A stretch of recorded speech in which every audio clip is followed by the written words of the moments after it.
Pessoal, vamos dar continuidade então ao nosso estudo de introdução ao Novo Testamento, e só quero aqui fazer uma recapitulação acerca das teorias que estudamos, que analisamos, que propõem soluções para a composição dos textos dos evangelhos sinóticos, tá certo?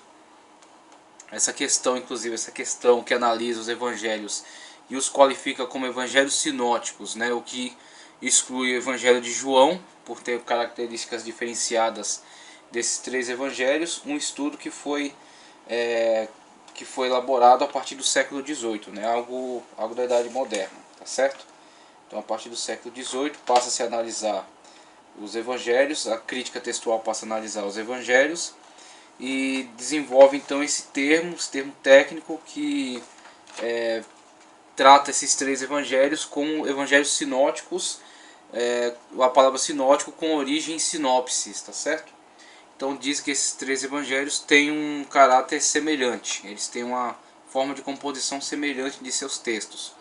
E a partir desta análise, desenvolvem-se então algumas teorias que tentam explicar por que esses três evangelhos se desenvolveram de uma forma semelhante, como uma sinopse, dado a eles os nomes sinóticos, diferentemente do evangelho de João. Então, as tentativas apresentadas foram a hipótese do evangelho primitivo, que seria um evangelho composto em aramaico, chamado Evangelho dos Nazarenos, do qual teria tido desenvolvimento esses três evangelhos, o que se mostrou uma teoria uma teoria que fracassou na sua tentativa, na sua hipótese, uma vez que os evangelhos mostram características peculiares, Então temos a tradição tripla que unifica eles, tá? Então essas narrativas são plenamente compartilhadas entre eles, mas temos características exclusivas, principalmente em Mateus e em Lucas, tá ok?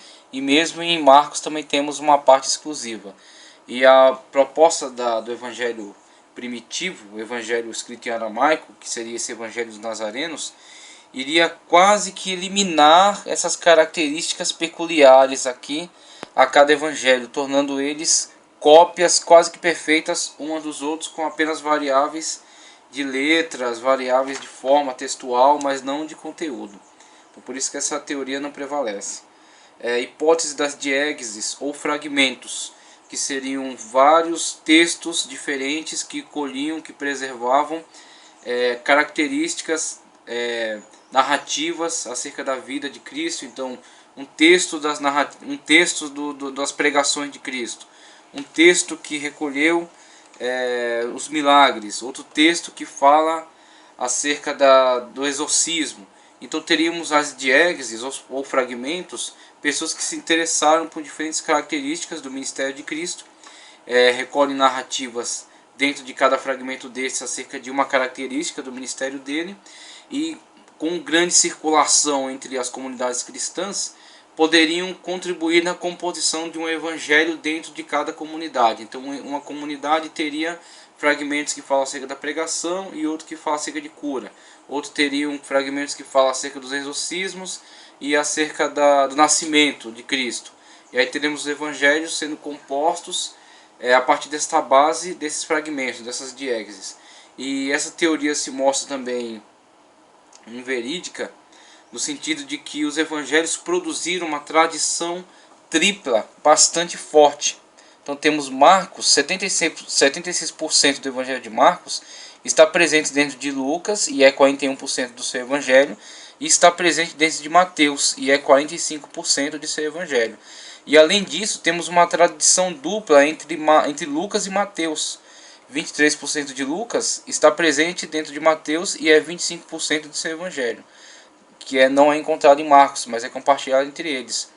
Logo, isso vem demonstrar que se essa teoria de fato fosse real, teríamos aqui uma impossibilidade dessa grande tradição tripla e ainda dessa tradição dupla também. Teremos, na verdade, um grande mosaico aqui de textos completamente diferentes, e talvez não pudessem nem ter desenvolvido esta hipótese não pudesse ter desenvolvido essa característica sinótica, tá? não haveria uma sinopse, uma vez que há fragmentos e cada evangelho se compõe a partir da leitura desses fragmentos. Então isso aqui seria um grande mosaico de textos completamente diferentes e não haveria nem a questão sinótica a ser analisada. Então essa teoria das diegeses também não prevalece. A hipótese da tradição oral é uma releitura da hipótese do evangelho primitivo.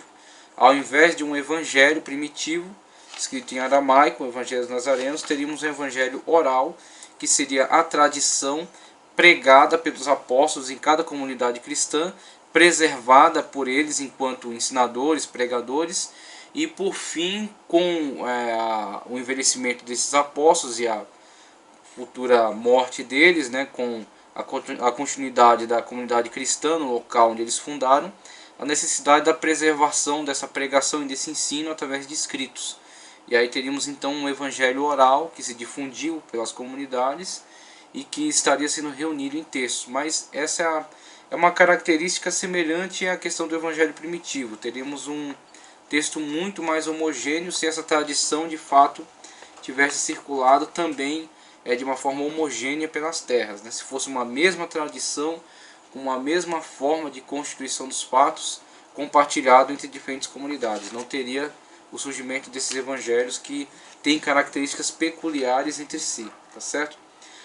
A hipótese da utilização recíproca, como a gente já viu, é na verdade a hipótese mais aceita na antiguidade, inclusive a hipótese levantada por Agostinho de Hipona, um grande teólogo aí da Igreja do Ocidente,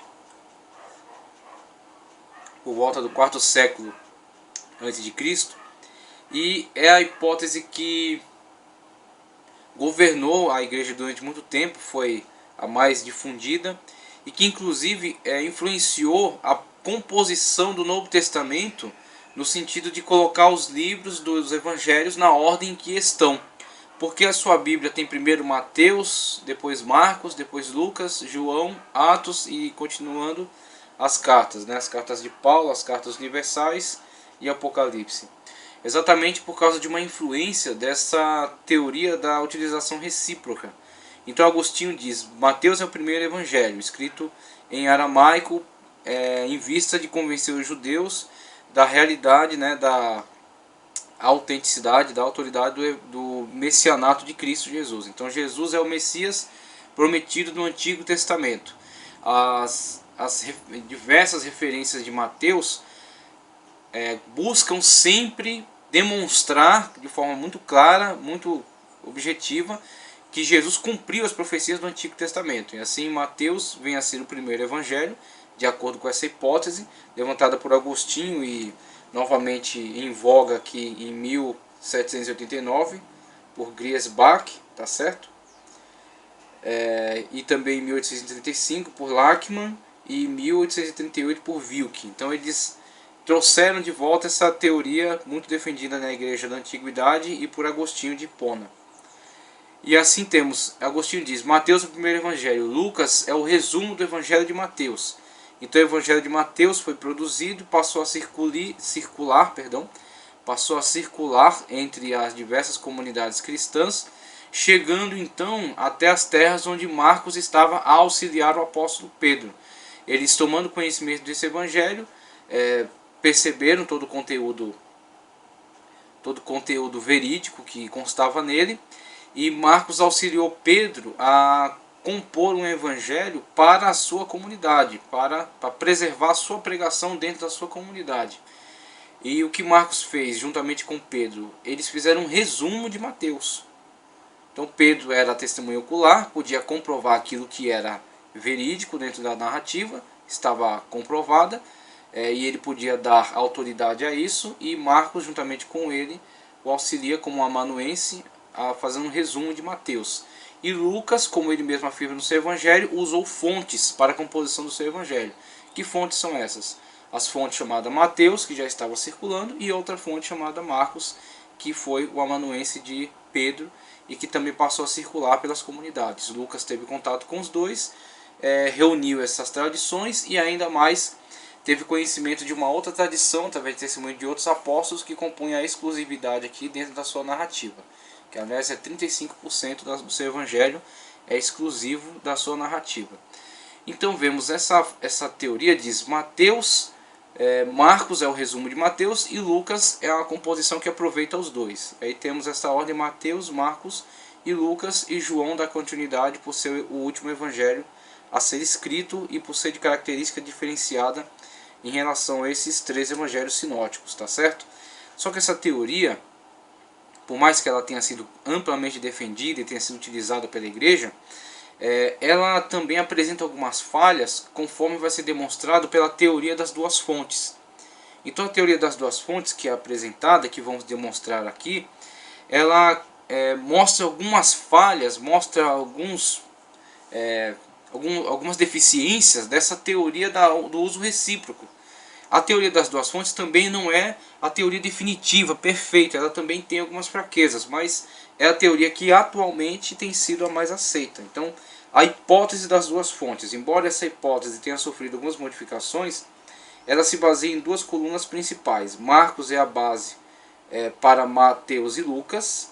Marcos foi o primeiro, e Mateus e Lucas fizeram uso do documento dos discursos, ou que, né, na língua alemã, ou L, ou fonte em alemão, fonte, e o incorporaram no seu evangelho. Além disso, os sinóticos ainda usaram outras fontes para o material exclusivo que apresentam. Em favor de Marcos, como texto primitivo, existem os seguintes argumentos, e o principal aqui, para que contesta,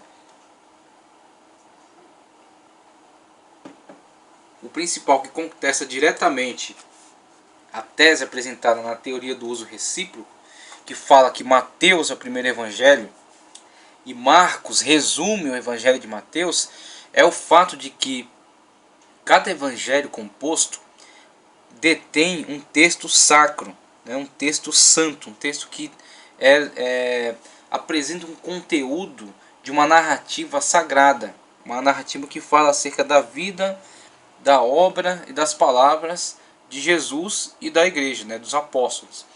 Então, diante do fato do evangelho preservar uma narrativa sagrada de eventos preciosos para a igreja, seria um tanto incoerente entender que alguém em contato com essa narrativa, com este evangelho, teria a ousadia de resumi-lo, teria a iniciativa, né, de resumir este evangelho, ou seja, tirar algumas narrativas que entenda que não são relevantes, retirar algo que entenda que não seja importante. Então, ao analisar um texto que detém conteúdo sagrado, né, um texto que preserva a tradição acerca daquilo que é santo para a igreja, as palavras de Cristo, a vida de Cristo, a obra dele, a obra dos apóstolos, né, as situações narradas em relação à sua vida, sua morte na cruz do Calvário, sua ressurreição, o que poderia ser retirado? Que parábola poderia ser retirada? Que contexto, né? Que informação não seria relevante? Então, por isso que a teoria das duas fontes olha para essa situação e entende que o mais coerente é que Marcos tenha sido a primeira narrativa, por ser o menor evangelho. Então, essa análise diz: diante de um texto sagrado que preserva a tradição, preserva narrativas acerca da vida e a obra do Senhor Jesus e do início da igreja, ao olhar para um texto desse, o mínimo que se tem é preservar tal qual está. Então, se essa teoria for de fato a que mais se aproxima da verdade, ela traz já esta vantagem de olhar para o texto de acordo com o respeito que cabe a ele, de olhar para o texto de acordo com a importância que ele detém. Então, quando Marcos, conforme a teoria assevera, quando Marcos, auxiliando Pedro, constrói essa narrativa, né, Pedro já avançado em idade, depois de muito tempo de pregação, né, de ministério, construindo igrejas, fortalecendo a fé, propagando o evangelho, anunciando Cristo Jesus, Marcos então resolve materializar essa pregação, né? Resolve preservá-la num relato escrito. Então Marcos aproveita de Pedro tudo aquilo que ele menciona, tudo aquilo que ele ensina, tudo aquilo que ele narra. Então Pedro narra para Marcos conforme a tradição, não a Bíblia, sim, mas a tradição afirma que Marcos foi amanuense de Pedro. auxiliou ele na propagação do evangelho na Itália. São informações da tradição, não da Bíblia, tá ok? Então, Marcos auxiliando Pedro, e ao ver já a idade de Pedro avançada, e vendo as intensas, né, atividades de seitas, né, de hereges que se desenvolvem já e tentam invadir a igreja, propagar uma mensagem que não é ortodoxa, né, misturar com o evangelho o seu próprio conceito de filosofia, por exemplo, o gnosticismo, que tentava entrar dentro da igreja, os judaizantes, né, que tentavam influenciar a igreja para que se acomodasse ao conceito de vida mosaico, né, as leis mosaicas. Ao observar todas essas situações, a preocupação foi que a narrativa ortodoxa acerca da vida e obra de Cristo Jesus, das suas palavras, fosse preservado. E com isso Marcos trabalha para Pedro como amanuense. Pedro narra, ele é a testemunha ocular, conheceu os fatos, e Marcos registra. Ao registrar o Evangelho, temos aí todo o conteúdo presente em Marcos, que é o conteúdo colhido com uma testemunha ocular, que preserva a verdade, a tradição. Então, esse texto de Marcos passa a circular nas igrejas, né? Passa a circular entre os cristãos, é lido, é copiado, é levado para outra comunidade, quando então chega até um determinado lugar onde Mateus está desempenhando o seu trabalho, está desempenhando a sua obra de propagação do Evangelho, tem conhecimento acerca do Evangelho de Marcos, tá certo? Tem conhecimento acerca do Evangelho de Marcos, observa o Evangelho de Marcos e vê tudo isso que está aqui nesse Evangelho pode ser comprovado por ele, é verídico. Ele também é um testemunho ocular, tá ok? Ele também é um testemunho ocular.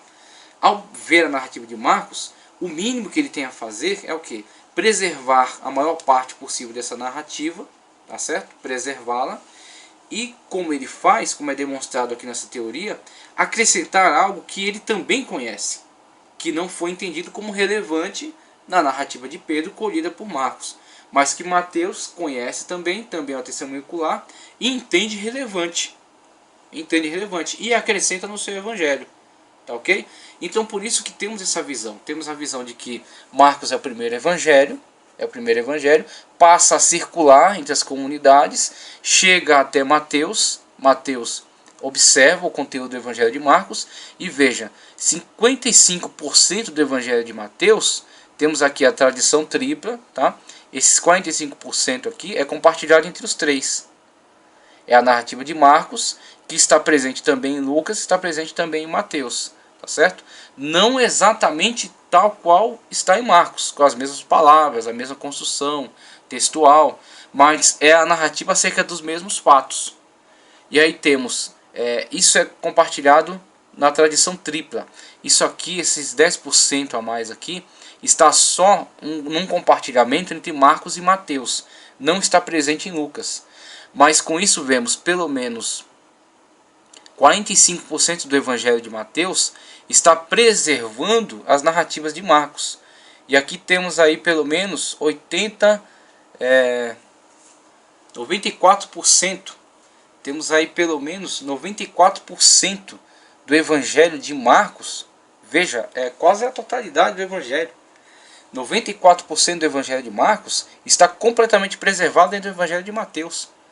Por isso que essa tese, olhamos para ela como uma tese que explica melhor, que tem mais coerência com o evangelho primitivo de Marcos circulando, chegando ao conhecimento das demais comunidades cristãs. Por exemplo, uma comunidade cristã que estava sendo governada por Mateus, né, cujo Mateus era o responsável. Mateus preserva a narrativa de Marcos, porque é um texto sagrado, um texto santo, que fala acerca da tradição, que está de acordo com a verdade, e além disso que ele preservou, acrescentou. Então 55% do evangelho de Mateus está preservando 96% do evangelho de Marcos, e acrescenta 20% conteúdo exclusivo seu, tá certo? Do conhecimento dele, e mais 25% do que ele acrescentou, temos aqui 45%, 45% do evangelho dele não está em Marcos, tá? Mas é de conhecimento dele por ser testemunho ocular. 20% está como conteúdo exclusivo seu, ele é testemunho ocular, ele conhece, e 25% também é compartilhado, também foi preservado por Lucas, que, como ele mesmo diz, consultou as fontes. Que fontes? Consultou Marcos, teve conhecimento do Evangelho de Marcos, teve conhecimento do Evangelho de Mateus, e aqui nós temos, ele pode ter tido conhecimento do Evangelho, da narrativa que Mateus preservou, através do quarto documento, que é chamado de fonte Q. Por isso, teoria das duas fontes. A primeira fonte, Marcos. A outra fonte, o documento Q, ou documento dos discursos, que na verdade é um nome que foi dado, mas é um nome incorreto, porque dentro desse conteúdo que é 25% de Mateus e 23% de Lucas, não há só discursos, há narrativas também. Então o documento Q, na realidade, ele é importante para Lucas, que não é testemunho ocular.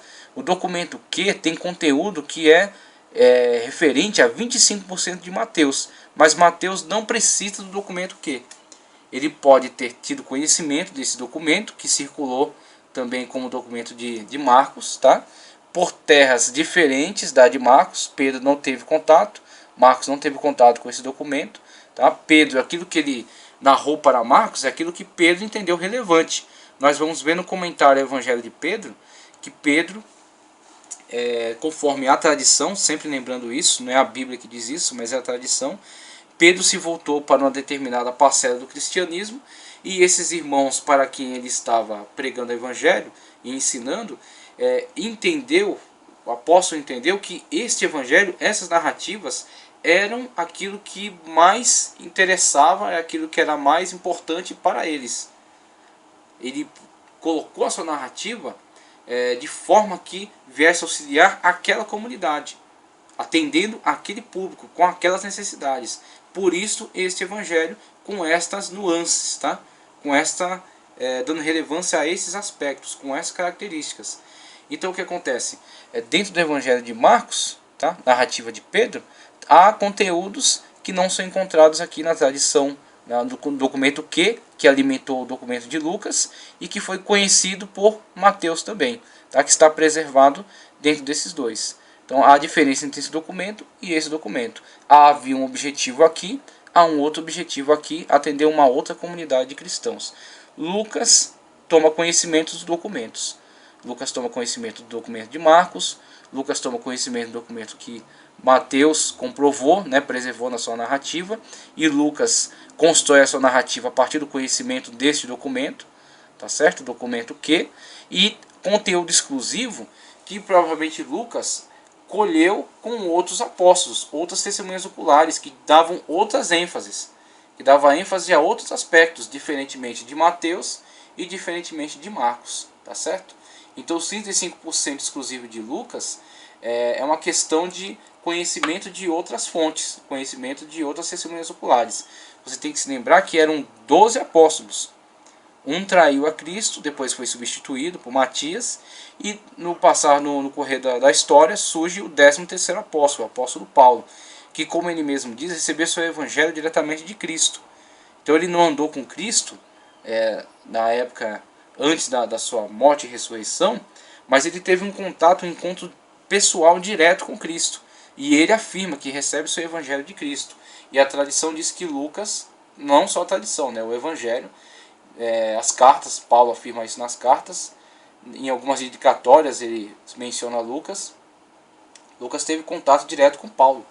Então a autoridade do seu evangelho vem do apóstolo Paulo. Cada evangelho está vinculado a uma testemunha ocular. Então Mateus é a própria testemunha ocular, né, que dá autoridade ao seu evangelho. João é uma testemunha ocular, também o seu nome dá peso ao seu evangelho. Marcos, pela tradição, está ligado a Pedro. Pedro é a testemunha ocular, que autentica assim a sua narrativa, o seu evangelho. E Lucas, a tradição o liga a Paulo. Paulo não foi uma testemunha ocular na época em que Jesus estava aqui antes da morte e ressurreição, mas Paulo afirma ter recebido o seu evangelho diretamente de Cristo. E Lucas pode ter, com certeza, deve ter tido contato com outras testemunhas oculares que circulavam na época, tá ok? E aí vemos aqui conteúdo exclusivo de Lucas e conteúdo compartilhado entre Lucas e Marcos. Lucas tomou conhecimento, preservou 41% tal qual Marcos coloca, além dos 41% compartilhado na tradição tripla, há 1% do Evangelho de Lucas que está preservando 3% do Evangelho de Marcos, exclusivamente entre eles, tá ok? Então vemos aí a teoria das duas fontes, que é atualmente a teoria mais aceita, e ela está demonstrada aqui nesse outro quadro. Esse outro quadro mostra o Evangelho de Marcos como o Evangelho primitivo, tá? E o Evangelho de Marcos alimenta com a sua narrativa Mateus, sempre lembrando, Mateus é uma testemunha ocular. Mateus não precisa do Evangelho de Marcos para construir a sua narrativa, mas essa teoria propõe, Marcos foi o primeiro, começa a circular entre as terras, Mateus toma conhecimento do texto de Marcos, se comporta com relação a esse documento de acordo com aquilo que nós acreditamos que seja o comportamento adequado diante de uma fonte que preserva um conteúdo sagrado da tradição. Ele preserva as narrativas de Marcos. 96% do Evangelho de Marcos está em Mateus, preservado em Mateus, que corresponde a 45%, como vimos, né, das narrativas de Mateus. E o que acontece? Além de preservar Marcos dentro do seu evangelho, ele acrescenta, porque ele é um testemunho ocular. Então ele acrescenta conteúdo exclusivo seu, e a outra parte do conteúdo que está presente no seu evangelho, que não está em Marcos, é compartilhado por Lucas. No caso de Mateus, lembrando, Mateus é testemunho ocular. Ele não precisa do documento Q para compor essa narrativa, os 25% que está nele, que é compartilhado com Lucas. Mas ele conhece o documento, entende que seja verídico e preserva no seu evangelho. Então o que acontece? Marcos alimenta Mateus, né, nesse sentido, é preservado por Mateus, vamos colocar assim, e o seu texto alimenta o evangelho de Lucas. E Lucas mesmo diz no seu evangelho que preservou essas narrativas. Agora, só uma menção, essa questão de haver a preservação, a consulta de uma fonte existente para a construção do evangelho, não tira de Lucas seu caráter revelacional. Não exclui de Lucas seu caráter revelacional. Por quê? Porque Lucas precisava da inspiração do Espírito Santo para entender que estas fontes eram verídicas. O documento Q, o documento de Marcos, o documento de Mateus. Não necessariamente podemos dizer que Lucas teve contato direto com Mateus, ou teve contato direto com Marcos, mas podemos dizer que a sua narrativa está de acordo e preserva esses textos, e foi aceita pela igreja e serviu de base para o crescimento da comunidade ao qual estava trabalhando, e veio a se constituir parte do cânon. Então tudo isso é um direcionamento do Espírito Santo, tanto na forma como tratou a sua pesquisa, quanto na forma como construiu sua narrativa e depois a aceitação dentro da igreja. Tá certo? Tudo isso está direcionado pela poderosa mão do Espírito Santo. Marcos está alimentando Mateus, na verdade está sendo preservado por Mateus, está alimentando Lucas. Aí do outro lado, né, teoria das duas fontes, temos esta fonte e temos a outra fonte chamada documento dos discursos, né? No caso deram o nome Q de fonte, né, da língua alemã.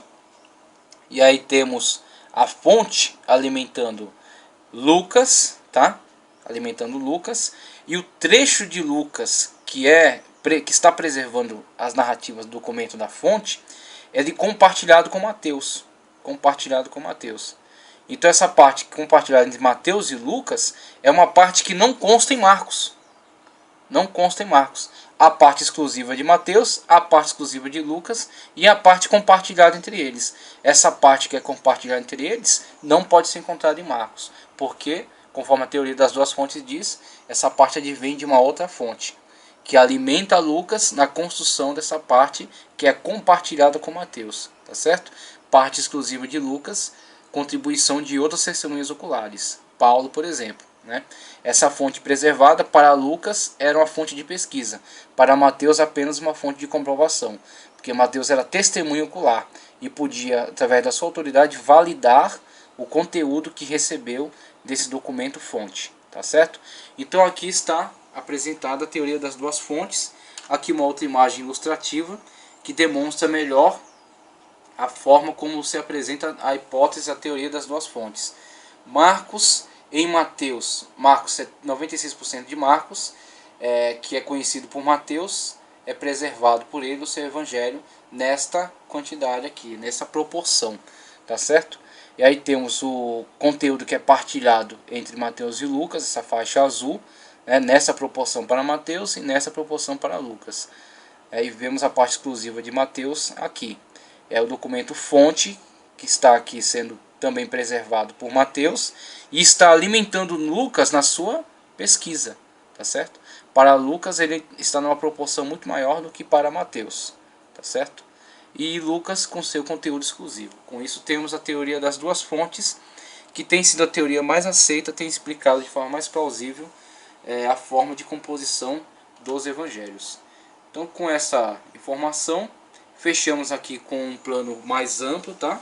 Um plano mais geral, que apresenta agora uma visão geral acerca da composição dos evangelhos. Então, os evangelhos, para a constituição deles, do seu texto exclusivo, temos que nos recordar, não podemos nunca nos esquecer de que a primeira base textual para os evangelhos foi o Antigo Testamento. Por isso, é assim, de uma condição muito ridícula qualquer estudioso que se volta contra o Antigo Testamento.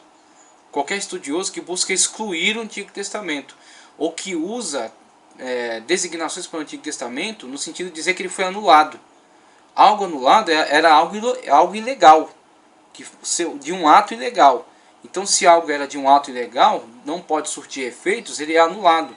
E todos os efeitos produzidos são cancelados. Agora, se algo foi real, foi legal, foi autorizado e depois é passível de sofrer alguma modificação, ele não foi anulado. Ele pode ter se tornado obsoleto. Então, o que é uma coisa obsoleta? Não surte mais os efeitos necessários. Então, o que acontece? O Antigo Testamento teve o seu tempo.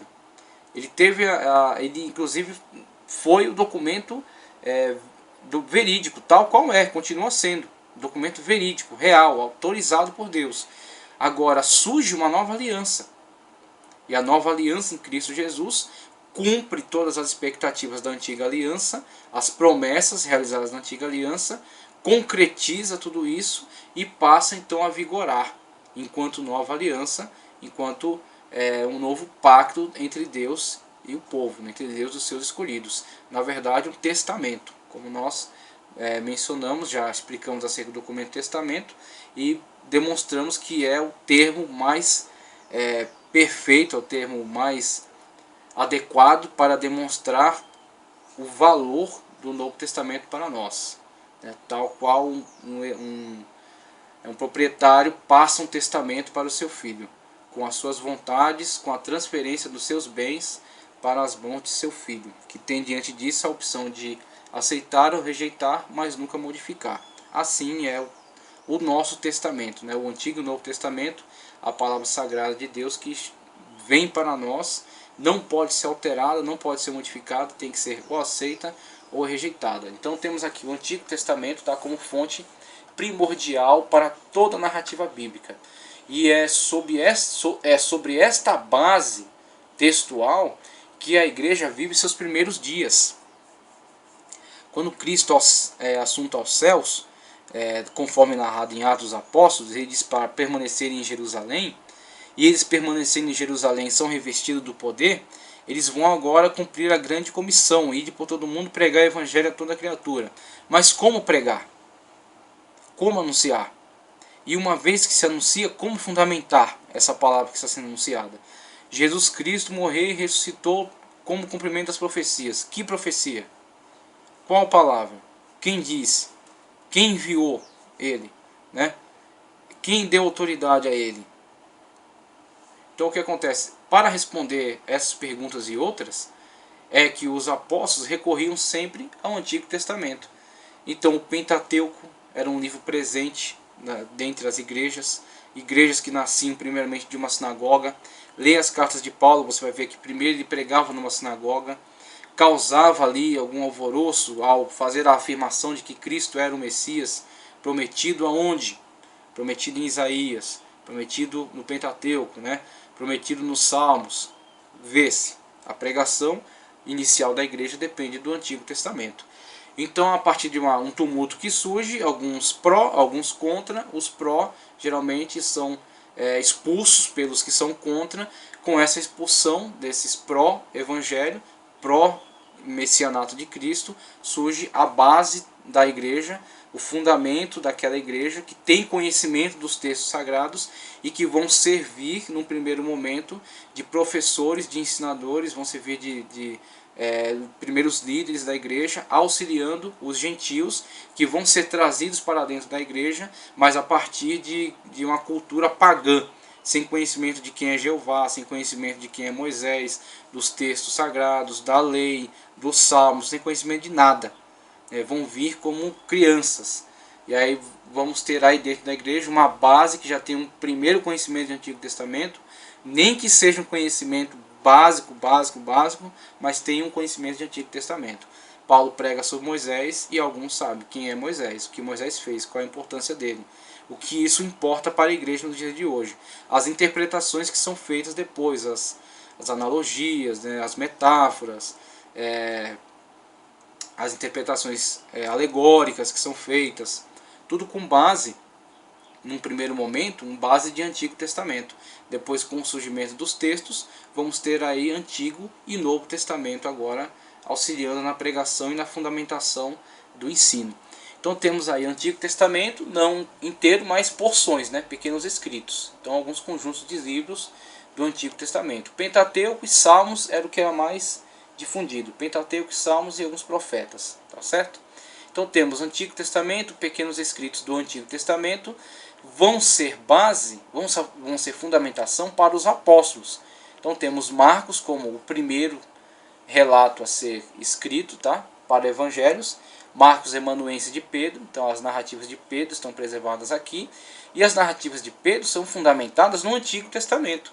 Então logo o Antigo Testamento está alimentando tanto Marcos, como está alimentando a pregação de Mateus, como está alimentando as pesquisas de Lucas, tá certo? Então o Antigo Testamento está alimentando aqui, ele é uma fonte básica para todos esses evangelhos aqui. Evangelho de Marcos, Evangelho de Mateus e o Evangelho de Lucas. E além da fonte do Antigo Testamento, temos o Antigo Testamento alimenta os evangelistas, Marcos compõe o primeiro evangelho, e o Evangelho de Marcos vai passar a circular entre as igrejas, e aí aqueles que têm conhecimento já do Antigo Testamento terão conhecimento também de Marcos. Então tem conhecimento do Antigo Testamento, está pregando Cristo, está propagando de forma oral o Evangelho, até que na circulação do Evangelho de Marcos surge aí a necessidade da preservação desta pregação num texto. E aí temos o Evangelho de Marcos sendo preservado por Mateus, porque entende ser verídico essa narrativa, e aí além de preservar, acrescenta conteúdo exclusivo seu.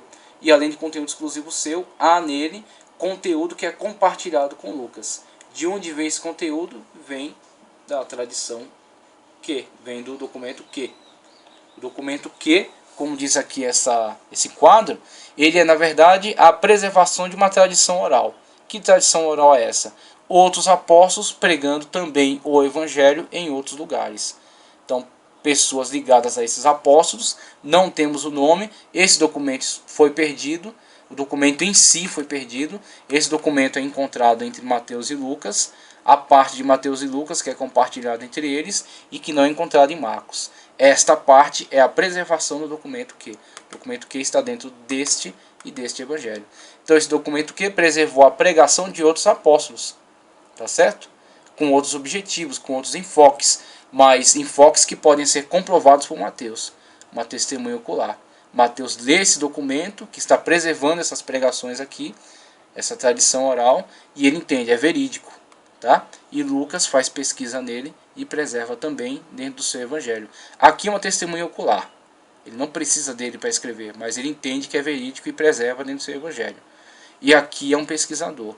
Ele precisa saber que esse documento é verídico para então preservar dentro do seu evangelho. Este é o plano geral da construção dos evangelhos e, na verdade, podemos dizer assim, a construção da base do Novo Testamento. A base do Novo Testamento, porque as cartas terão um objetivo, num primeiro momento, para comunidades, para igrejas, e algumas atendendo questões bem práticas, como a de Coríntios, por exemplo, né, problemas dentro da igreja, outras de um cunho mais teológico, como Romanos, carta de Paulo aos Romanos, e outras até como documentos pessoais, como é o caso de Filemão. Então, Filemão é um documento pessoal. Aqui temos a base textual do Novo Testamento, tá certo? Então, dando sequência aqui, dando continuidade aos nossos estudos, passamos a comentar acerca dos evangelhos. Então, primeiramente, o evangelho de Mateus. O que temos que dizer acerca do evangelho de Mateus é que ele é um evangelho que faz uma ponte, por isso que colocamos aí essa figura ilustrativa. O evangelho de Mateus faz uma ponte entre o Antigo e o Novo Testamento. Em todas as listas conhecidas dos livros do Novo Testamento, o evangelho de Mateus ocupa sempre o primeiro lugar. O nome próprio Mateus significa dom de Deus e aparece em todas as listas dos 12 apóstolos. Mateus, em muitos aspectos, é uma ponte entre o Antigo e o Novo Testamento. Há mais de 100 citações do Antigo Testamento. Este livro parece efetuar uma transição da expectação judaica de um Messias político para um cumprimento de todas as profecias messiânicas em Jesus de Nazaré. O próprio autor tenta demonstrar, o propósito do autor é demonstrar, sem deixar dúvida, que Jesus é o grande Messias, o Filho de Deus, o verdadeiro Rei prometido de Deus, e esperado por muitos anos pela nação judaica. O tema deste evangelho é o reino do céu, e o próprio Jesus é verdadeiramente o Rei real. O objetivo do autor é organizar e sistematizar suas conclusões acerca de Jesus, o Cristo. Então essas características estão muito claras no Evangelho de Mateus. Inclusive, por isso até que podemos também entender o fato da igreja ter colocado ele como o primeiro evangelho, a primeira narrativa. Então, como já estudamos mais atrás, o Novo Testamento não está em ordem cronológica, porque se assim estivesse, a carta de Paulo aos Tessalonicenses teria que ser o primeiro documento. Mas se a carta de Paulo aos Tessalonicenses fosse o primeiro documento, nós perderíamos a sequência de um ensino sistemático, um ensino mais didático. Então, com o objetivo de ser mais didático, ao apresentar o Novo Testamento e mostrar uma forma melhor de compreensão, os evangelhos estão no primeiro momento. E também atendendo ao mesmo propósito, Mateus está com o primeiro evangelho, figura com o primeiro evangelho. Mateus está, logo após o Antigo Testamento, fazendo uma ponte entre o Antigo e o Novo. E isso é muito demonstrado em toda a sua narrativa, quando ele sempre dá ênfase a mostrar Cristo como o cumprimento das profecias do Antigo Testamento. O que não é tanto o objetivo de Lucas, o que também não é muito o objetivo de Marcos. Tá? Eles buscam outros enfoques, eles estão preocupados com outros temas. Mateus está preocupado muito seriamente em mostrar que Jesus é o cumprimento das profecias. Né? Que ele falou isso conforme o profeta tal falou. Que ele nasceu em Belém, de Judá, conforme o profeta Isaías, que ele seria chamado Nazareno. Aí ele explica por quê. Jesus desceu para o Egito, do Egito foi chamado, conforme a profecia tal. Né? Do Egito chamarei o meu filho. Vindo do Egito, encontra lá um parente do rei que havia perseguido ele. Ele vai, encontra lá Arquelau. Aí ele vai, por revelação divina, José leva Jesus para Nazaré. Ele cresce em Nazaré, nasceu em Belém, né? Mas conforme profecia, mas cresceu em Nazaré. Por isso é chamado Nazareno. Então você vê, todo o contexto da vida de Jesus está em conexão com o cumprimento das profecias do Antigo Testamento. E Mateus sempre dá enfoque a isso. Porque, conforme a tradição, Mateus escreveu esse evangelho visando demonstrar para os judeus quem é Jesus. Mostrar, né, fazer essa apologia de Jesus perante os judeus. E assim os judeus terem mais oportunidades de ter um encontro com o seu Senhor, com o Messias, com aquele que foi enviado para cumprir as profecias. Dentre os objetivos de Mateus, na segunda ilustração que temos aqui abaixo, o combate, né, a parte apologética de Mateus, o combate a duas tendências que surgiram dentro do cristianismo logo no primeiro momento, que foi o legalismo e o antinomismo. O legalismo é fácil de compreender, em virtude da igreja, no primeiro momento, está muito associada à sinagoga. Então, os primeiros cristãos são cristãos judeus, certo? O evangelho em Jerusalém, o Pentecostes em Jerusalém, depois da perseguição, começaram a se espalhar pelas terras, né, em virtude da perseguição e da comitiva, da grande comissão de Cristo Jesus, o ide por todo mundo. E na primeira expansão da igreja, esses cristãos judeus se sentiam mais familiarizados com outros judeus. Então, a tentativa no primeiro momento de evangelismo de outros judeus em outros lugares, em outras terras. E quando então a igreja começa num movimento de expansão mais sério, e principalmente com o surgimento do 13º apóstolo, que é o apóstolo Paulo, e o seu ministério específico aos gentios, há uma expansão da igreja para o mundo gentílico. Mas a igreja, no primeiro aspecto, no primeiro momento, ela está compartilhando a sua vida com o judaísmo, dentro da sinagoga. Depois há uma separação total. Por isso o legalismo foi uma das primeiras tendências. Esses judeus tentando preservar a sua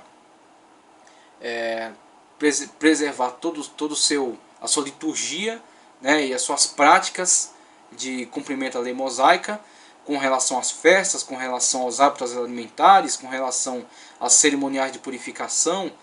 Então, tentando colocar a igreja debaixo dessa égide, né? Debaixo desse governo. Esse governo que tenta mesclar as palavras de Cristo com o cumprimento dos preceitos mosaicos. Então temos aí um caráter muito legalista. Esse caráter legalista ele foi combatido muito severamente por Paulo em Gálatas, na carta aos Gálatas. Paulo mostra até decepção com os Gálatas, dizendo que eles começaram bem e eles estão retrocedendo porque estão retornando para um legalismo do qual eles já foram tirados, foram arrancados pela salvação em Cristo Jesus. Jesus como o único e suficiente Salvador, sem compartilhar o seu poder de salvação com a lei mosaica. A salvação unicamente pela graça e não pela guarda da lei.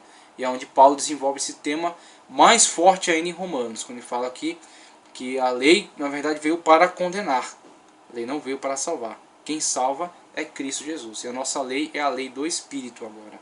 Então vemos, o legalismo é um grande problema dentro da igreja e é combatido muito forte por Mateus no seu evangelho. Outro problema, antinomismo, que é exatamente o outro lado da moeda. De um lado temos legalismo, de outro lado temos antinomismo.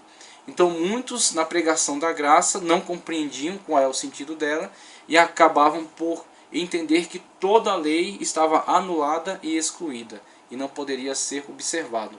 E aí temos o antinomismo, ou seja, o nomos, a contrariedade a qualquer tipo de lei e uma espécie de um uso irresponsável da graça, inclusive para práticas de comportamento inaceitável, né? De comportamento agressivo à santidade do corpo da igreja. Então os dois lados foram combatidos por Mateus, tanto o legalismo, né, asseverando que Cristo é a fonte da nossa salvação, quanto o antinomismo, mostrando que Cristo não veio abrogar a lei. Então veja que essa palavra está presente em Mateus. Eu não vim abrogar a lei, mas fazê-la cumprir. Cumprir de que forma? Através da minha vida, né? Isso aí já é um acréscimo nosso, uma interpretação. Ele não veio abrogar, ele veio fazer cumprir. Agora, de que modo nós cumprimos a lei? Sendo fiéis, obedientes a Cristo Jesus nas suas palavras. Então nós não estamos diretamente vinculados a Moisés, e sim a Cristo. Agora, Cristo é o cumprimento de Moisés. Então nós estamos cumprindo a lei de Moisés em Cristo Jesus. Então temos esses aspectos aí do Evangelho de Mateus. Além disso, podemos falar da fonte na página 13. E aí vemos que, ao se fazer uma análise melhor do Evangelho de Mateus, vemos que há nele algumas características diferenciadas dentro do seu Evangelho. Vemos algumas características diferenciadas. Textos, né, que podem estar muito vinculados ao Evangelho de Marcos, textos que são compartilhados com o Evangelho de Lucas e textos que são exclusivos de Mateus. E aí temos, com essa forma, a autocrítica textual surge com teorias de que Mateus, na verdade, é uma coxa de retalhos. Mateus é a produção de alguns discípulos que podem ter sido vinculados a ele e que constituíram essa narrativa depois da morte de Mateus, preservando pregações dele e aproveitando outras fontes para compor este livro ao qual deram o nome de Mateus, que inclusive quando foi escrito não foi lhe dado nome. Não foi lhe dado nome. Os evangelhos não trazem o nome dos seus autores. Então o evangelho de Mateus, o evangelho de Marcos, de Lucas, não tem, João, não tem o nome do autor. Agora isso é uma coisa muito tranquila, porque uma carta é diferente de um evangelho. Uma carta, quando o apóstolo escreve uma carta, geralmente ele não está naquele... É óbvio, ele não está ali. Ele está em outro lugar fazendo a obra, continuando a pregação do evangelho, e diante de uma necessidade daquela igreja envia uma carta, ou daquela pessoa, carta a Timóteo, carta a Tito. Ele envia uma carta a ela. Então ele não está presente com esta igreja, com esta pessoa, com estas pessoas, esse grupo de pessoas, como são as cartas universais. Então logo ele precisa se fazer identificar, para que a pessoa ao ler o documento saiba, é oriundo desse apóstolo, é oriundo de Paulo. Paulo escreve esse evangelho e em alguns lugares coloca uma assinatura característica, né, que era conhecida por aquela comunidade, por aquelas pessoas, e poderia ser comprovado ali, de fato é dele, está aqui a assinatura. Ou até a forma da letra, né, a forma de se escrever, característica. Então temos uma necessidade diferente entre uma carta e um evangelho. O evangelho não tem essa característica que a carta tem, de ser escrita por alguém que está fora daquela comunidade. O evangelho foi composto dentro daquela comunidade para preservar as palavras daquele pregador, aquele apóstolo. Mateus estava fazendo a obra de Deus em determinado lugar, pregando o evangelho, ensinando ao longo da sua vida para aquela comunidade. Quem tinha alguma dúvida acerca das palavras ou das obras de Cristo, chegava até Mateus, e Mateus era a fonte, a testemunho ocular, que dava autoridade, autenticava aqueles relatos. Então o que acontece ao passar do tempo e com o envelhecimento desses apóstolos e a necessidade da preservação da tradição, da ortodoxia, construir seu evangelho a partir das narrativas dele e a partir daquilo que ele podia declarar como autêntico, podia autenticar com a sua própria autoridade. Então o evangelho está preservando a pregação daquele apóstolo naquela comunidade. Ele já está ali dentro, ele não vai circular, ele vai circular depois. Os cristãos vão levar esse evangelho para outros lugares, para outras terras. E vai ser copiado por outros cristãos, levados para outros lugares. Mas a pessoa que leva, ele já leva dizendo, esse aqui é o evangelho de Mateus. Então não há necessidade da apresentação desse apóstolo, de colocar o seu nome lá. Porque é óbvio, é de Mateus. Está dentro de uma comunidade cujo o apóstolo responsável é Mateus. Então logo não é encontrado o nome do apóstolo na narrativa do evangelho. Aí temos teoria da fonte aramaica original, que é a teoria que mostra, que apresenta o evangelho de Mateus como sendo escrito primeiramente em aramaico, querendo alcançar o povo judeu, e essa é a característica do seu evangelho, mostrar sempre o cumprimento do Antigo Testamento na pessoa de Cristo Jesus. Acerca da unidade, como tratamos, né, a nossa crença de que o evangelho foi composto completamente, inteiramente por Mateus, mesmo que Mateus não tivesse segurado a pena para escrever o evangelho, fosse um amanuense que estivesse recolhendo a narrativa e escrevendo, o que é muito tranquilo, a inspiração está sobre Mateus, o fazendo lembrar de tudo aquilo que ele mesmo presenciou. Ele é uma testemunha ocular. Embora alguns expositores dizem que o evangelho de Mateus resultou da compilação de vários fragmentos, a tradição sempre asseverou o contrário. Este livro, na forma como foi transmitido no Novo Testamento, é o texto completo e acabado de um único autor. Nem os manuscritos, nem as observações no conteúdo permitem dúvidas quanto à sua unidade. Agora, acerca do autor, Mateus é o autor da obra integral do Evangelho, que carrega o nome dele, e é um autor versado na Escritura, é um autor que tem amplo conhecimento das Escrituras do Antigo Testamento. E aí temos aí o testemunho acerca da autoria de Mateus. Como explicamos aqui, o Evangelho não traz o nome do seu autor, mas há testemunhos fortes que demonstram ser Mateus o seu autor. Embora tradicionalmente a Mateus tenha sido atribuída a autoria deste evangelho, nele mesmo não há nenhuma prova direta dessa afirmação, mas apenas suspeitas. A mais antiga tradição eclesiástica, aí que temos os personagens Pápias, bispo de Herápolis, 150 d.C., atribuiu ao apóstolo Mateus um funcionário público do Império Romano, que também era chamado de Levi, em 9:9, 10:3 e Marcos 2:14. Mas não foi somente Pápias que sustentou isso. Vários pais da igreja, como Orígenes, conforme está aí, Eusébio, Irineu, Jerônimo e Epifânio, também tiveram a mesma opinião, tá ok? Então temos aí vários testemunhos de pais da igreja que asseveram que Mateus é o autor deste evangelho, tal como cremos atualmente.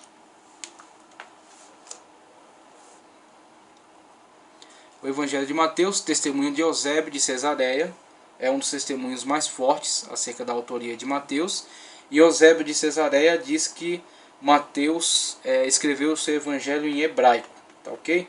Na página 14 temos aí, argumento dos pais da igreja em favor de Mateus. A atribuição desse evangelho a Mateus remonta à tradição da igreja antiga. Ela se baseia nos seguintes argumentos. Eusébio relata na sua história eclesiástica que Mateus fez uma coletânea dos discursos de Jesus em hebraico. Cada um, no entanto, traduziu o melhor que pôde, conforme Eusébio assim relata em seu livro História Eclesiástica. E no mesmo livro História Eclesiástica de Eusébio, lemos o relato de Panteanos sobre o Evangelho de Mateus. Panteanos foi um teólogo muito hábil de Alexandria. Ele entendeu que a sua tarefa era a evangelização dos povos do Oriente e viajou para a Índia. Quando chegou à Índia, teria encontrado cristãos que já conheciam o Evangelho de Mateus. Deles ouviu que o apóstolo Bartolomeu lhes pregara a boa notícia e lhes deixara o Evangelho segundo Mateus em hebraico. Veja aqui o testemunho, Vozes da Antiguidade, preservada aí por Eusébio de Cesareia, um cristão chamado Panteanos, um hábil teólogo, que viajou desde a região aqui da Palestina, viajou por longas distâncias até a região da Índia, tá ok? Foi pregar o Evangelho na Índia, onde, pregando o Evangelho, encontrou cristãos que já tinham tido contato com o Evangelho de Mateus e que afirmavam que Bartolomeu havia deixado para eles, havia pregado o Evangelho entre eles e deixado uma cópia do Evangelho de Mateus em hebraico. Então veja aí como os evangelhos circularam pelo mundo, tá? E como eles foram sendo transmitidos e traduzidos para diversas línguas em diversas regiões. E isso, obra de Deus, né? Da mão de Deus, realizada através do panorama histórico que descrevemos. O mundo nesta época, antes dessa época, havia sido colonizado pelos gregos, então a língua grega se difundiu pelo mundo, havia uma possibilidade de comunicação internacional através de uma língua, a língua grega, que é a língua do comércio, e com o advento dos romanos, houve a possibilidade maior de viagens por diferentes terras, diferentes locais, em vista das estradas romanas. Os romanos construíam estradas para diversos pontos do mundo e preservavam essas estradas. Inclusive muitas delas podem ser encontradas até hoje em dia. Então há esse relato de que Panteanos encontrou uma comunidade cristã na Índia que conhecia o Evangelho de Mateus. E também Eusébio diz que Orígenes citou em seu livro. Então temos aí testemunhos acerca da autoria de Mateus em relação a este Evangelho. Tá certo? Dando continuidade, temos aqui objeções agora. Objeções à autoria de Mateus. Dentre as objeções, vamos aqui para o próximo slide. O Evangelho de Mateus, alta crítica textual. Dentre as objeções levantadas temos porque o relato não é biográfico. Temos também como ele poderia conhecer o grego. Outra objeção é como poderia ser versado no Antigo Testamento. E também ele produziu ou copiou o seu Evangelho. A essas objeções nós respondemos já quando falamos acerca do estudo dos Evangelhos demonstramos que os evangelhos são uma característica textual singular. Um evangelho não é uma biografia, bem como o evangelho não é um livro de história. Ele não preserva a inteireza da narrativa histórica, porque não é o seu objetivo. E ele também não fala acerca de aspectos pessoais dessa pessoa que está sendo abordada na sua narrativa. E ele não trata de questões pessoais objetivas, como característica corporal, cor dos olhos, cor dos cabelos, forma como se vestia, forma como falava. Ele não trata disso porque não é o seu objetivo. O seu objetivo, enquanto evangelho, essa literatura característica singular, é apresentar a história da salvação em vista da redenção da humanidade. Então, para alcançar o seu objetivo, ele lança a mão de recursos. Dentre esses recursos, alguns aspectos biográficos. Lucas, por exemplo, avança nesse aspecto biográfico quando fala acerca antes do nascimento, quando Cristo, na sua forma humana, estava em gestação dentro do ventre de Maria, né, e fala de um encontro entre Maria e Isabel, mãe de João Batista, e de algo que aconteceu de extraordinário aí nesse encontro entre elas, né, quando as crianças se agitaram no seu ventre e Isabel profetizou. E uma espécie de uma dedicatória, um cântico, né, um texto muito bonito, muito belo, que é preservado por Lucas, de Isabel falando acerca do ministério de João Batista, falando acerca do ministério de Cristo. Então vemos aí, Lucas avança nesse aspecto bibliográfico. E Lucas é, aliás, o que vai mais longe nessa narrativa. Ela fala também acerca de uma ocasião em que Cristo, aos 12 anos, discute com os sábios no templo acerca da lei. Então isso não é falado nem por Mateus, nem é falado por Marcos, muito menos por João, que dá mais ênfase ao período do ministério em Jerusalém já. Mas vemos, são alguns recursos bibliográficos, mas há lacunas entre eles. O que aconteceu entre o nascimento e os 12 anos de idade? O que aconteceu entre os 12 anos de idade e os 30 anos? Não há necessidade de ser relatado, porque não é uma biografia. É um evangelho, é um texto que propõe, é um texto que tem o objetivo de preservar aquilo que é necessário para a nossa salvação. Então isso é mais do que suficiente para a nossa salvação, para dar um testemunho verídico acerca de Cristo Jesus e de seu objetivo aqui entre nós, que é trazer a salvação. Por isso não é um relato biográfico. Como ele poderia conhecer o grego? É na verdade ridícula essa objeção levantada pela autocrítica textual. Como ele poderia conhecer o grego? Na verdade teria que ser como ele não conheceria o grego. Porque, como vemos no panorama histórico levantado, o mundo foi colonizado primeiro, essas terras primeiro foram dominadas pelo Império grego-macedônio, que, dominando essas terras, impuseram a sua cultura, em alguns momentos toleravam a cultura das pessoas submetidas a eles, e em outros momentos atentaram contra essas culturas de uma forma direta mesmo, como por exemplo Antíoco IV Epifânes, que tenta extinguir o judaísmo. E os romanos também, depois das revoltas judaicas, vão tentar destruir completamente o judaísmo. Mas em muitos momentos houve uma tolerância. E essa implementação da cultura grega levou diversos povos do mundo a conhecer o grego. E dentro desse plano aqui, dentro desse quadro das terras judaicas, temos aí a pessoa de Mateus, chamado também de Levi, e no seu evangelho é descrito que quando Jesus faz a chamada a ele estava numa alfândega, que era um entreposto romano para recolhimento de impostos. Os romanos estavam dominando a região e uma das medidas, uma das imposições de Roma para entrar na Pax Romana, ser protegido pelo exército romano, mas também ser dominado pelas suas leis, e ter assim tolerado a sua vida, a sua religião, o seu comércio interno, as suas leis internas, desde que não entrasse em conflito com a lei de Roma, uma das condições era o pagamento de tributos, de impostos, que inclusive impostos para se movimentar de uma determinada jurisdição para outra. E Mateus era um funcionário romano, odiado pelos judeus, por estar trabalhando para Roma. E trabalhando para Roma seria ridículo se ele não conhecesse o grego. O grego era a língua internacional da época, mesmo Roma dominando, Roma adotou para si a cultura grega. E inclusive essa estrutura, essa base, né, com a língua grega como idioma internacional. Hoje temos o inglês como idioma internacional. Como pode um funcionário, um alto funcionário de um estado, nem que seja um estado de um país pobre, um estado africano ou da América Central, é impossível pensar num alto funcionário de um estado, de um país, não conhecer o inglês. Mesmo o inglês não sendo a sua língua materna, ele tem que conhecer o inglês para se relacionar com chefes de estados de outros países, tá ok? Então, isso é uma pergunta que na verdade não faz sentido. Como poderia ser versado no Antigo Testamento? E aí temos a condição em que ele vivia, era um funcionário público, devia ganhar bem, a sua família também devia ter condições, né, para ele poder galgar esse tipo de posição. E com essa condição financeira favorável, tranquilamente podemos imaginar que Mateus esteve aos pés de um professor. Mateus foi ensinado tanto a ele a língua, né?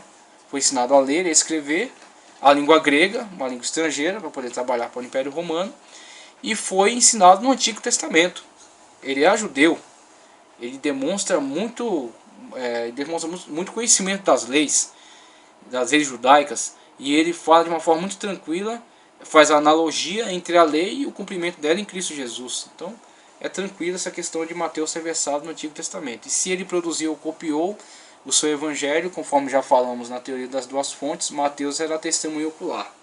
Então naquilo que Mateus concorda com Marcos e aquilo que ele concorda com Lucas, não é que ele esteja copiando esses evangelhos, mas sim que ele, ao ler essas narrativas, dá a elas autenticidade, porque ele é uma testemunha ocular. Então ele preserva essas narrativas no seu evangelho, além de incluir narrativas exclusivas, tá? Que não são encontradas desses outros evangelhos.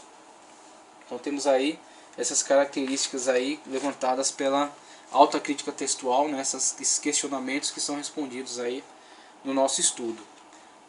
Então, passando adiante, propósitos do Evangelho. Temos narrar a história dos feitos de Jesus como Filho de Deus. Este é o primeiro objetivo de Mateus no seu Evangelho. Toda a dinâmica do seu Evangelho vai se desenvolver sempre visando uma forma de estabelecer uma ponte, uma analogia entre a profecia e cumprimento. Profecia e cumprimento, expectativa e realização em Cristo Jesus. É aquilo que o Antigo Testamento nos mostrava enquanto um quadro do Messias, uma profecia, uma expectativa em relação à vinda do Messias, e como isso é plenamente realizado na vida de Cristo Jesus. Leia o Evangelho de Mateus e você vai encontrar essa característica muito forte dentro do seu Evangelho. Então, fazer apologia à fé cristã também é um dos objetivos de Mateus, principalmente quando combate o antinomismo, tanto o antinomismo como o legalismo, tá ok? Ele faz essa apologia mostrando que Cristo é o cumprimento da lei, e em Cristo Jesus nós então temos a realização de tudo aquilo que está presente na lei. Não precisamos recorrer diretamente a Moisés, mas temos que ficar sempre em Cristo Jesus, que é o cumprimento perfeito da lei. O legalismo dos fariseus nada mais é do que uma perversão ou extravio do eterno propósito de Deus. Mateus apresenta o propósito de Deus através de Jesus Cristo, de salvar o mundo inteiro. Desde o princípio do mundo, Deus objetivou uma religião para todos os povos do mundo. O reino messiânico não é um reino racial, político ou nacional. É um reino espiritual. Jesus, contudo, havia um reino espiritual. Isto feito, ele escreveu para ajudar os cristãos judeus a entenderem o significado de Jesus. Contudo, havia pouca esperança de que a nação como um todo reconsiderasse e se tornasse cristão, tornasse para o cristianismo. Embora Mateus fizesse uma grande argumentação em favor de Jesus como o verdadeiro Messias de Deus. Então, mesmo os judeus não tendo grande repercussão em relação à fé deles, em relação ao posicionamento deles diante de Cristo Jesus, mas muitos deles abraçando a fé, esse evangelho chega para nós como uma grande base de sustentação da nossa fé. Nós podemos ver em Cristo Jesus a perfeição dos propósitos de Deus na realização plena de tudo aquilo que foi profetizado, tudo aquilo que foi falado no Antigo Testamento em Cristo Jesus, na pessoa bendita do nosso Senhor, que cumpre, que realiza tudo isso na pessoa e no ministério dele. Mostrar que Jesus era o Messias de Deus. Os judeus havia muito esperavam o Messias, uma pessoa que iria restaurar a nação de Israel às gloriosas alturas políticas do tempo de Davi. Esperavam um príncipe politicamente poderoso, através de quem os judeus lançariam fora o jugo da opressão, e através de quem Israel iria governar o mundo. Mateus escreveu nos dias tumultuosos próximos à guerra judaico-romana, uma guerra ocasionada por nacionalistas fanáticos, que tentaram introduzir o reino messiânico por precipitação. Ele tentou explicar a uma comunidade judaico-cristã a transição da esperança judaica no Messias político para o cumprimento na profecia do servo sofredor Jesus de Nazaré. Veja aí como Mateus, ao estabelecer esta ponte, ele corrige um erro exegético, porque a questão não é uma disparidade entre o Antigo Testamento e a forma como Jesus se apresentou. O problema e o distanciamento está entre a palavra ou a profecia e a interpretação dela. Porque se você lê Zacarias, que inclusive é citado por Mateus em alguns trechos, você vê as características do Jesus, do Messias, tal qual se apresentou em Jesus Cristo. O servo sofredor. Isaías também fala acerca do servo sofredor, fala do cordeiro mudo, que foi o matadouro. Zacarias fala do episódio em que ele viria a Jerusalém montado no jumento, um rei de paz. Então, o que os judeus construíram de expectativa era parte da exegética deturpada que eles fizeram em relação ao Messias prometido. Eles queriam um Messias político, um Messias militar, bélico, mas Deus em momento algum havia se comprometido com essas características. O Messias foi profetizado tal qual Jesus se apresentou a nós. Mostrar que Jesus era o Filho de Deus. Mostrar que Jesus era o rei esperado. Então Jesus era o rei esperado, tal qual foi profetizado. Mas o reino dele não é deste mundo. É o reino de Deus, no qual nós estamos inseridos, e que futuramente se estabelecerá como um reino absoluto sobre todo o mundo, quando Jesus então vier governar, reinar juntamente com a igreja, que terá sido arrebatada. Depois do arrebatamento haverá a instauração do reino milenial de Cristo Jesus aqui na terra, conforme já foi asseverado e conforme é demonstrado por Mateus, no sentido de Jesus ser o rei de fato, o rei dos reis e senhor dos senhores. É do reino que participamos hoje. Local e data para a composição do Evangelho temos provavelmente escrito na Síria, tá? Aqui temos a região da Palestina. Aqui temos Antioquia, a cidade missionária, né? Mais importante cidade depois de Jerusalém, a cidade missionária, tá? Da onde saíram Paulo, Silas e Barnabé para as grandes campanhas missionárias, e onde havia uma importante igreja. Inclusive o primeiro local onde os irmãos foram chamados de cristãos, tá certo? E aqui temos a Síria, toda a região da Síria, e essa hipótese de que Mateus tenha sido redigido, tenha sido escrito na região da Síria, na cidade de Antioquia, entre 70 e 80 depois de Cristo. Tá certo? Então aí temos o Evangelho de Mateus. Passamos agora para o Evangelho de Marcos. Evangelho de Marcos. Então temos aqui a introdução do Evangelho de Marcos, página 18. O Evangelho segundo Marcos retrata o tempo do ministério público de Jesus. Começa com a apresentação de João Batista e o batismo de Jesus por João. Termina com o sofrimento de Jesus e com os relatos dos encontros com Cristo ressurreto. A ênfase dessa narrativa, até nos atos de Jesus, está nos atos de Jesus. Eles são apresentados em relatos breves e nos dão uma visão nítida dos milagres de Jesus, dos seus feitos sobre os habitantes da Palestina e das discussões de Jesus com os líderes dos judeus. É evidente que Marcos também relata palavras e discursos de Jesus, mas se contrastados com os seus atos, estão em segundo plano. O Evangelho segundo Marcos é o mais breve dos sinóticos. Desta forma se coloca como base para a pesquisa bíblica sobre os sinóticos. Quase todo o seu conteúdo está também em Mateus e Lucas. Então 96% do conteúdo de Marcos, por exemplo, está dentro de Mateus.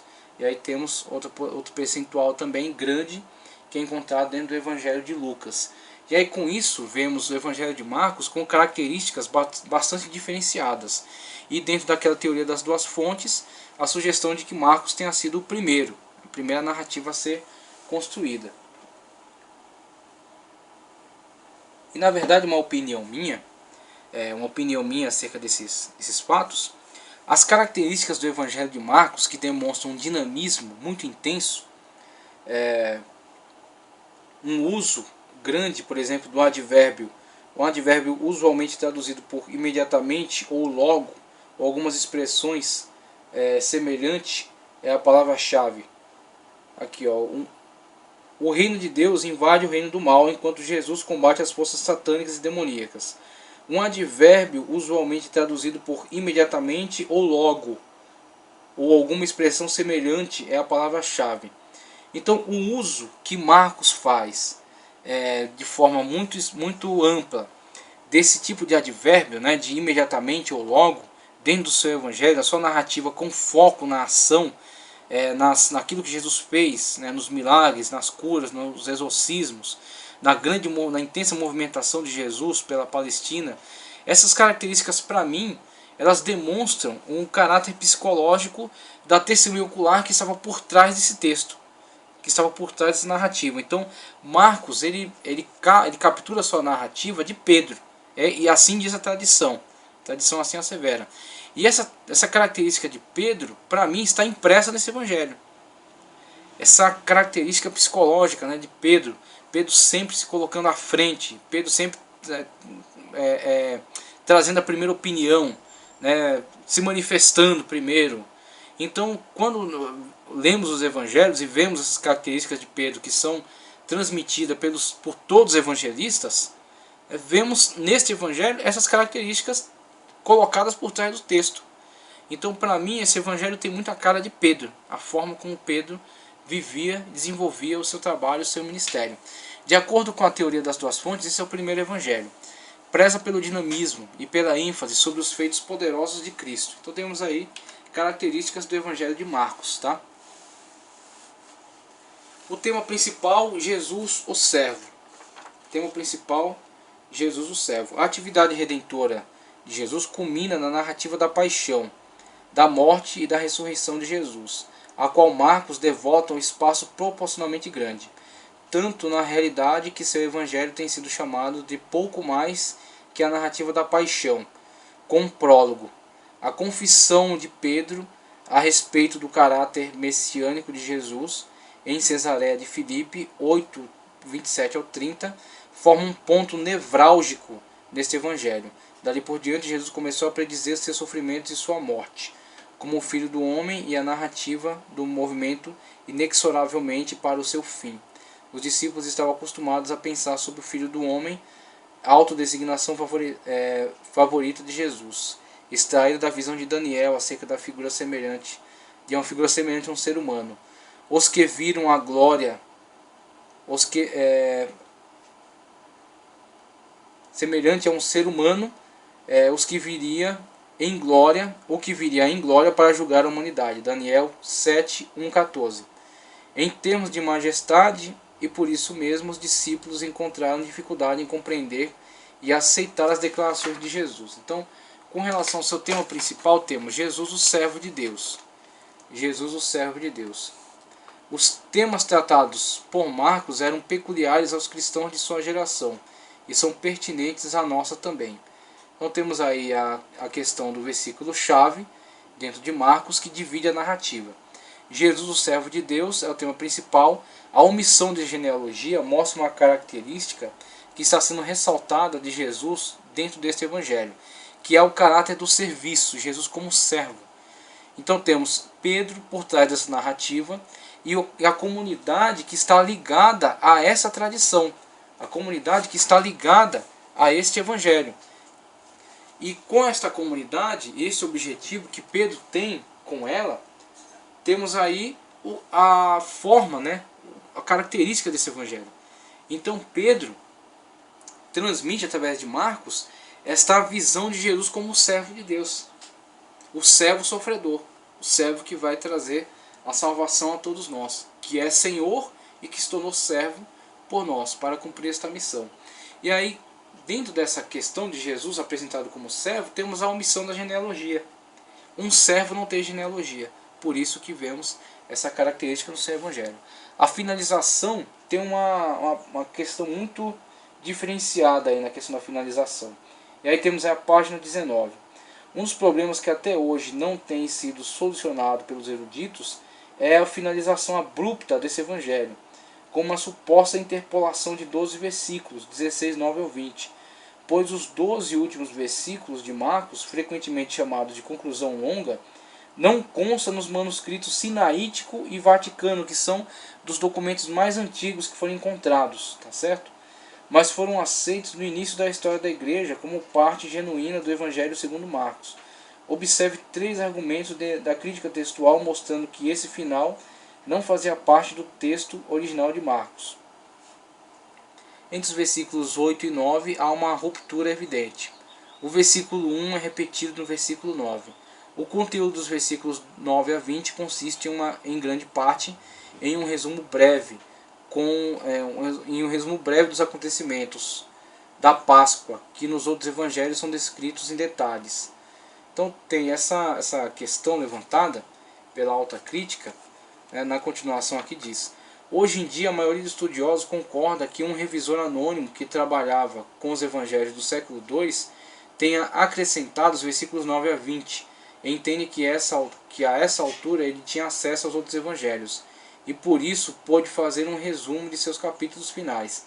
Mas tudo isso não passa de suposições, porque outras sugestões também são apresentadas sem esgotar a questão que permanece aberta. Então essa questão do final da narrativa de Marcos, na verdade não é uma questão tão séria, tão relevante, tão importante, porque temos toda uma narrativa integral de Marcos, que é afirmada que seja de autoria de Marcos, que submete o seu evangelho à narrativa de Pedro, que na verdade preserva a tradição de Pedro. E com relação a essa característica do final do evangelho, podemos facilmente entendê-la através do trabalho de copistas e tradutores. Então, através do trabalho de copistas e tradutores que preservavam aquele evangelho ao longo da história, pode ser que um desses copistas entendeu, ao ter acesso aos outros textos de evangelho, que seria interessante fazer esse resumo e acrescentá-lo ao final do evangelho. Mas isso não interfere em todo o conteúdo do evangelho, não interfere em todo o conteúdo que foi transmitido até nós através da tradição de Marcos, este auxiliar de Pedro. Então temos, dividindo o texto de Marcos, temos aí a primeira parte do evangelho caracterizando o serviço do servo, entre Marcos 1 e 10:52. O capítulo 4 é um exemplo desse trecho, esse primeiro trecho de Marcos, característica do serviço do servo. E outra vez começou a ensinar junto do mar, e ajuntou-se a ele grande multidão, de sorte que ele entrou e assentou-se num barco sobre o mar, e toda a multidão estava em terra junto do mar, e ele assim ensinava a multidão. E esse foi o grande trabalho do servo, como é profetizado em Isaías, que o servo não bradará, que o servo ensinará a lei conforme a retidão, conforme aquilo que Deus assim transmitiu a ele. E esse foi o maior trabalho desempenhado por Cristo Jesus ao longo do seu ministério, o ensino e a propagação do reino de Deus pelas terras de Israel. E na segunda parte de Marcos, que podemos assim qualificar, Marcos 11:1 até o 16:20, temos o sacrifício do servo, quando então o capítulo 15 serve aí de demonstração, 15:37, que diz: e Jesus, dando um grande brado, expirou, e o véu do templo se rasgou em dois, de alto a baixo.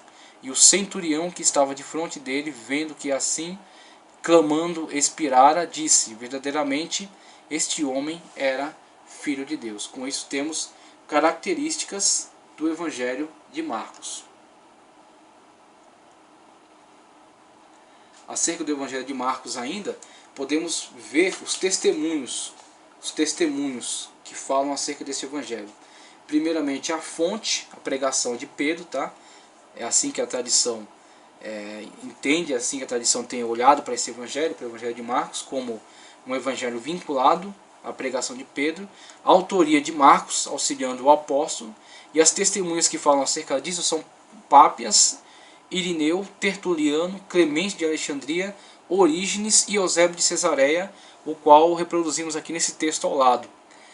E o presbítero dizia isso: Marcos, que foi o intérprete de Pedro, pôs por escrito, ainda que não com ordem, o quanto recordava do que o Senhor havia dito e feito, porquanto ele não tinha ouvido o Senhor, nem o havia seguido. Mas como disse Pedro, mais tarde, o qual transmitia seus ensinamentos segundo as necessidades, e não como quem faz uma composição das palavras do Senhor, mas de tal forma que Marcos em nada se enganou, ao escrever algumas coisas tal como as recordava, e pôs toda a sua preocupação em uma só coisa, não descuidar nada de quanto havia ouvido, nem enganar-se nisto o mínimo. Vê-se aí que essa narrativa que foi preservada por Eusébio de Cesareia no livro História Eclesiástica, livro 3, verso 15, diz que Pedro não tinha a intenção de compor uma obra máxima falando acerca de todas as palavras e todos os acontecimentos, mas conforme a necessidade do momento, em vista da pregação e do ensino, mencionava um trecho, mencionava uma pregação, uma parábola e principalmente a narrativa acerca da morte e ressurreição de Cristo Jesus. E é assim que Marcos, vinculado a este apóstolo, faz a preservação dessas palavras neste evangelho, o evangelho de Marcos, que assim será compartilhado com os outros sinóticos, tá ok? Então esta é aquilo que a tradição fala acerca do evangelho de Marcos. Objeções da alta crítica textual ao evangelho. Quem é o Marcos referido por Pápias? Marcos foi testemunha ocular? A escatologia em Marcos, teoria da parousia breve e cristologia do Filho do Homem. Apologética em Marcos, a questão romana. Então essas questões levantadas aí pela alta crítica textual, elas tratam acerca da análise deste evangelho, tá certo? E a primeira, por exemplo, acerca do Marcos, referido por Pápias. Podemos identificá-lo com João, cognominado Marcos, do qual ouvimos falar repetidas vezes no Novo Testamento, segundo Atos 12:2. A mãe de Marcos recebe em sua casa em Jerusalém uma parte da comunidade para a oração. Marcos é o companheiro do apóstolo Paulo, Atos 12:25, 13:5, 15:37 a 39, Colossenses 4:10. Possivelmente ele também tenha trabalhado com o apóstolo Pedro, a quem conhecia, Atos 12:12, 1 de Pedro 5:13. Nenhum outro cristão primitivo de nome Marcos teria sido tão bem conhecido ao ponto de ser mencionado sem uma identificação mais detalhada. Uma vez que os evangelhos e as cartas não dão outra designação para um outro personagem, Marcos, a tradição, seguindo o texto do evangelho, as testemunhas oculares, afirma: este Marcos é o mesmo Marcos que acompanhou Paulo, é o mesmo Marcos que acompanhou Pedro, tá certo? Que é o Marcos mencionado por Pápias. Então, as testemunhas oculares têm autoridade nesta afirmação. Marcos foi uma testemunha ocular? Não foi. A sua narrativa foi a preservação da pregação de uma testemunha ocular. Testemunha chamada Pedro, tá certo? E a questão da escatologia breve é um erro exegético. É uma análise feita no Evangelho de Marcos e uma proposta de que Marcos, ao falar da volta de Cristo, da ressurreição dele, estivesse tratando acerca da parousia, ou seja, do retorno de Cristo Jesus, né, como é proposto aqui a escatologia. Aqueles que acham que Marcos escreveu seu evangelho com propósitos escatológicos pensam que Marcos tinha a intenção de preparar os cristãos para a iminente parousia, o aparecimento de Jesus na Galileia. Então o que acontece? O erro aí está em não separar os eventos. O evento do qual Marcos trata aí é a ressurreição de Jesus logo após a crucificação. E quando ele se encontrou com os discípulos e permaneceu um tempo entre eles, até a ascensão que é descrita em Atos dos Apóstolos. E a parousia que poderia ser visualizada aqui, que foi erroneamente atribuída a esse trecho, é a parousia do final dos tempos, quando então a igreja for arrebatada e Jesus se manifestar aos judeus que estarão aqui na terra, né, que olharão para aquele a quem crucificaram, conforme é descrito em outros trechos dos evangelhos. Então, é um erro exegético, é um erro de interpretação. Esta parousia não é a parousia, não é o aparecimento de Jesus como descrito em Marcos. O aparecimento de Jesus como descrito em Marcos é aquele que é compartilhado com os outros evangelhos. Quando Jesus ressuscitando, aparece aos discípulos na margem do Mar da Galileia, tá ok? A cristologia do Filho do Homem, os defensores desse conceito pensam que Marcos escreveu seu evangelho com o propósito de se opor a uma suposta cristologia do homem divino, que via Jesus como um herói realizador de milagres, mas negava ou desconsiderava seu sofrimento e morte. Intencionando em contrabalançar essa tendência, Marcos escreveu um evangelho que enfatizou a humanidade e o sofrimento de Jesus. Então vemos aí que na verdade Marcos está seguindo os objetivos de Pedro. E Pedro, ao fazer a pregação aos cristãos da sua época, mostrou Jesus desta forma. Um Jesus que é Deus, você vê na sua ressurreição, no nascimento virginal, mas um Jesus que se tornou homem, e não somente homem, se tornou servo, como Paulo mesmo fala na carta aos Filipenses, que ele, abrindo mão da sua glória, veio ao mundo como um homem e foi obediente até a morte e morte de cruz. Então essas são características que não são exclusivas desse evangelho. Jesus de fato cumpriu esta missão entre nós. Apologética, a questão romana, tá certo? A questão apologética aqui, a questão romana. Alguns críticos pensam que Marcos escreveu seu evangelho com propósitos apologéticos. Entendem que ele se esforçou para tentar encobrir as implicações políticas da vida de Jesus, especialmente da sua morte. Afirma que Jesus era um simpatizante dos revolucionários judeus, os zelotes. Por esse motivo ele foi crucificado pelos romanos, um método de execução geralmente reservado aos criminosos políticos.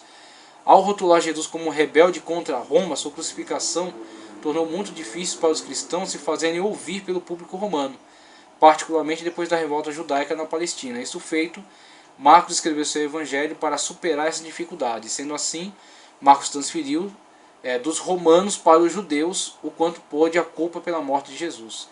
Conforme vimos, essa teoria não prevalece, porque ela tem uma visão unilateral da posição de Jesus, com a situação política da época relatada por Marcos. Nessas três sugestões específicas sobre o propósito de Marcos, representam apenas uma amostra de propostas recentes, mas junto com muitas outras padecem do defeito de serem exageradamente específicas e de estarem baseadas apenas numa seleção de dados. Qualquer tentativa de identificar o propósito de Marcos deve levar em conta o Evangelho como um todo, e abster-se de argumentar além do que permite as evidências. Ao que parece, Marcos escreveu tendo em mente a necessidade de sua própria igreja, mas seu Evangelho não é um documento ocasional, como as cartas de Paulo. Portanto, parece-nos que ele escreveu com vários propósitos, para preservar a história de Jesus depois da morte da primeira geração de cristãos, como Pedro. Todavia ele não foi um mero arquivista, pois contou a história de Jesus com os objetivos pastorais, para dar ânimo aos cristãos, para que eles perseverassem como discípulos fiéis, particularmente na crise da perseguição, para incentivar os cristãos a darem seu testemunho nesse mundo profano, tá? Com muita coragem e ousadia. Então temos aí a questão romana, não é simplesmente a questão de camuflar a morte por crucificação, o que colocaria Jesus num plano de um inimigo de Roma, e o que atrapalharia a pregação do Evangelho. Isso é uma visão unilateral. A questão não é só essa. A questão não é jogar toda a culpa nos judeus. A questão é mostrar a verdade. Então a verdade é que os romanos colocaram Jesus na cruz do Calvário e que os judeus criaram uma situação de acusação contra Jesus, tentando jogá-lo contra Roma, acusá-lo perante Roma como aquele que estava tentando uma insurreição. Mas por trás da questão romana e da questão judaica estava o grande propósito de Deus na salvação da humanidade. Na salvação da humanidade com a morte e ressurreição do seu Filho. A expiação dos pecados através do seu sangue. A morte, a proposição realizada por meio da sua entrega, tornando Deus propício, a propiciação realizada por ele, e assim a salvação através da crença no seu nome, através da aceitação do seu sacrifício vicário, substitutivo. Então por trás de tudo isso tem o grande propósito de Deus, e dentro do cumprimento desse propósito, a questão romana e a questão judaica, tudo é levantado dentro do Evangelho de Marcos. Tá certo? Finalizando aqui a nossa apresentação acerca do Evangelho de Marcos, temos propósito do Evangelho, conforme já asseverado, né, preservar a tradição e dar ânimo aos cristãos. O local e a data, proposto pela tradição, tá ok? Não é texto do Evangelho, proposto pela tradição. Itália, para o local de construção desse Evangelho, aproximadamente entre 40 e 50 depois de Cristo, o primeiro Evangelho a entrar em circulação conforme a teoria das duas fontes. E os destinatários, os gentios de Roma. Com isso, encerramos aqui a nossa palavra acerca do Evangelho de Marcos. Na continuidade, estaremos tratando acerca do Evangelho de Lucas, as duas obras realizadas por Lucas, né, o Evangelho e Atos, e finalizando com o Evangelho de João, o último Evangelho, que é o Evangelho escrito já por volta de 90 depois de Cristo, que está fora dos sinóticos, tá ok?